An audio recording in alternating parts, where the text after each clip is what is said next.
Hola, ¿qué tal chicos? Buenas tardes, ¿cómo están? Mi nombre es Bianca Arellano, estudiante de la Facultad de Ciencias Jurídicas y Políticas, mención Derecho, cursante de la materia Introducción al Derecho. Hoy les hablaremos sobre el artículo número 4 del Código Civil venezolano, el cual se lo voy a leer. En el artículo 4 del Código Civil establece que a la ley debe atribuírsele el sentido que aparece evidente del significado propio de las palabras, según la conexión de ellas entre sí y la intención del legislador. Cuando no hubiera disposición precisada de la ley, se tendrán en consideración las disposiciones que regulan casos semejantes o materias análogas, y si hubiera todavía dudas, se aplicarán los principios generales del derecho.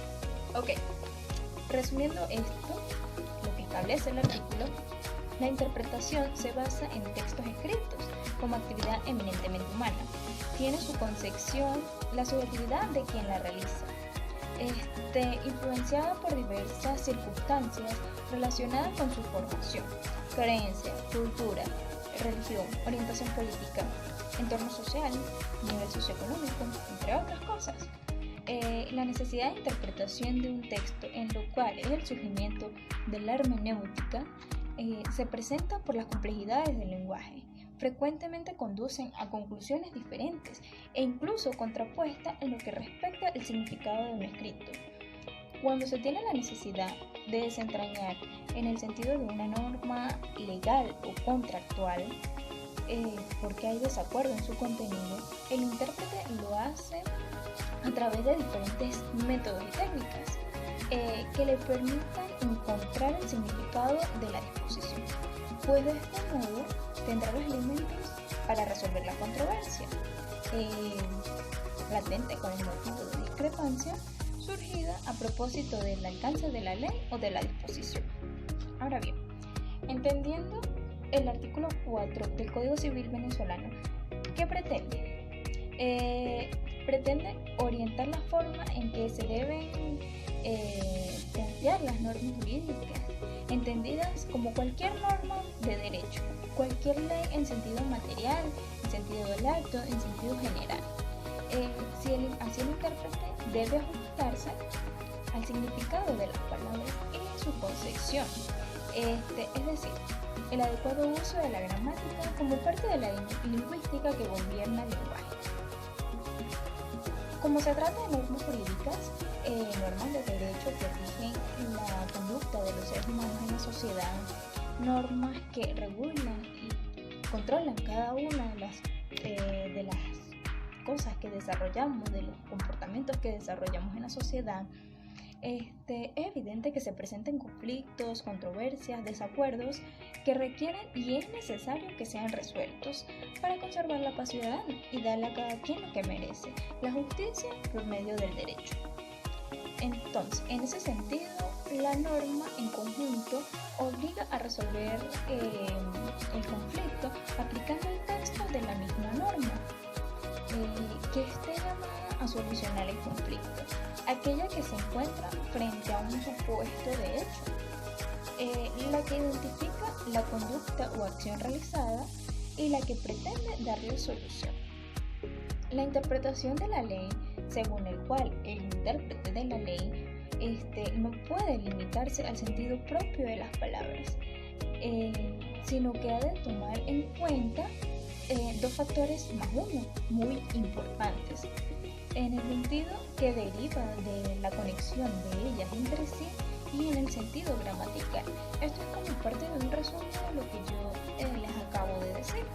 Bueno, entonces, si ya conocemos de lo que habla el derecho, la interpretación del artículo número 4 del Código Civil, ¿qué pasa con la mala interpretación que se le da? ¿Qué ocurre cuando hay contradicción entre el sentido gramatical de las palabras y la intención del legislador? Podemos expresar que el sentido de las palabras es solo un signo de expresión, valga la redundancia, de la ley. Pero la palabra, desde un punto de vista gramatical, tiene un sentido unívoco o una pluralidad de sentidos, salvo cuando se utiliza de manera de simbología gráfica, distinta a la simbología de sílabas, como por ejemplo simbologías de tránsito, mercado de calles, parques, zonas de peligro, luces de semáforo, paso de peatones, campos deportivos, escuelas, entre otros. Entonces, son tomadas y son denominadas como normas jurídicas escritas no verbalizadas.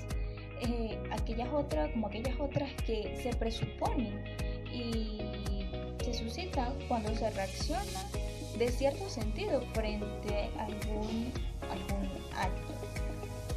Así ocurre con las normas consuetudinarias y en parte con la jurisprudencia. El mal empleo que haga el legislador de una palabra en nada altera el espíritu ni la razón, nada de la ley. La intención del legislador, lo cual es lo que permite hallar la fuente objetiva de donde emana. En este sentido, en todo caso, es la intención del legislador la que debe ser aplicada por el juez, por el intérprete en general. Entonces, bueno, con esto culmina parte de mi explicación sobre el artículo número 4 del Código Civil venezolano. Espero haya sido de su agrado y que hayan entendido un poquito más a qué se refiere este artículo. Bueno, los dejo con mi compañera que todavía les va a seguir explicando un poquito más.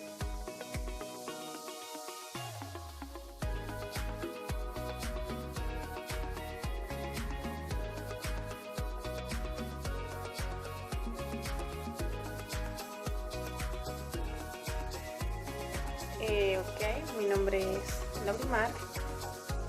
Seguido lo expuesto sobre el artículo número 4 del Código Civil, les hablaré un poquito sobre los criterios de interpretación, en lo cual consiste en el que el legislador ha optado por la inclusión de criterios interpretativos dentro de la ley material, quién sabe, para unificar algunos de los principios de hermenéutica jurídica y tomarlos aplicables a todas las ramas del ordenamiento jurídico.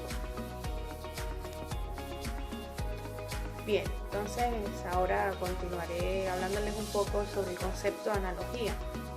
Pues este se basa principalmente en el concepto legal de la analogía, en la existencia de una identidad de razón entre una norma regulada para un caso específico y una situación fáctica carente de regularización. Este concepto es aplicable a un sistema comunicado entre normas, como lo es el derecho privado, pero totalmente inaplicable al derecho penal, que se nutre de un sistema de normas autónomas y por ende asistemáticas, en el que cada figura penal o tipo de injusto vale por sí mismo. Bien, en caso de dudas tenemos la jurisprudencia de analogía, que es otro punto, el cual esta es la aplicación de la ley por analogía es viable para llenar alguna laguna de la misma ley, aplicando extensivamente los principios de un caso no previsto por ella, pero también tenemos otra analogía, otra jurisprudencia, que puede ser la aplicación analógica que existe en un supuesto específico que requiere regularización, no haya sido contemplado por las normas jurídicas, sino por las leyes de costumbre. Bien, se tienen algunas teorías de interpretación, la cual la podemos denominar como teorías objetivas y teorías subjetivas. En la teoría objetiva es lo que tiene validez en voluntad de la ley, aparte de la voluntad del legislador, mientras que la teoría subjetiva es la que se predomina y establece que lo que prevalece es la voluntad del legislador en el sentido propio de la ley. Bien, para interpretar la ley existen varios elementos gramaticales, lo cual no se puede pasar por previsto sino tenerlos en cuenta. Los elementos son el literal o de la ley gramatical, el cual consiste en que debe adaptarse al sentido en el que se repute más idóneo, dada la conexión con las demás del respecto. El elemento sistemático es la relación que existe entre la causa justificada del precepto y todas las demás normas que se rigen de una materia. El elemento lógico o racional es el que establece el pensamiento de la voluntad del legislador y está dirigido a determinar los motivos determinados del precepto. Y el elemento histórico, como bien lo dice la palabra, es el que es dada con intención pasada al legislador. Ok, y por último tenemos la finalidad de interpretación jurídica. Pues esta es una de las principales tareas de la interpretación jurídica, es encontrar soluciones a los conflictos entre las reglas, jerarquizando los valores de que estas reglas deben proteger. La vida del derecho presenta en efecto constantemente conflictos entre las libertades constitucionales protegidas. Entonces, en la medida en que son suministradas las razones de una solución aceptable, que serán tomadas en cuenta por una jurisprudencia, las mismas se esfuerzan a los jueces, a la opinión pública, de que sobre dos puntos, o sea, el carácter aceptable de las soluciones y los valores de las justificaciones, ellos son preferibles a las concepciones concurrentes.